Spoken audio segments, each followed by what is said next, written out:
కర్పూరాన్ని జీవావరణ శాస్త్రంలో కూడా వివిధ రకాలుగా వాడుతారు. మనం చేసే పూజల్లో కర్పూరాన్ని తప్పనిసరిగా ఉపయోగించాలి.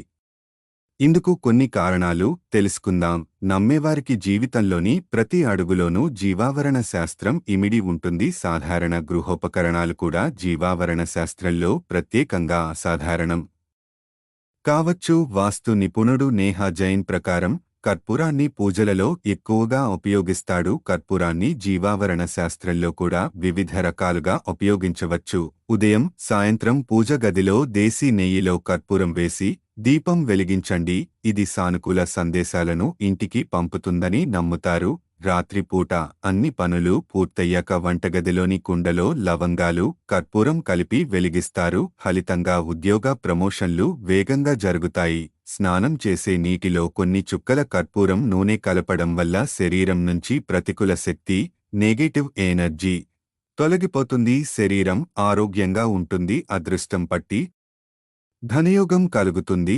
లోకానికి సంపద, సంతోషం, శ్రేయస్సు తీసుకురావడానికి ఇంట్లోని అగ్ని మూలాల్లో లేదా ఆగ్నేయంలో కర్పూరాన్ని వెలిగించండి. వరకు లక్ష్మీదేవి ప్రసన్నం పొందుతారని చెబుతారు.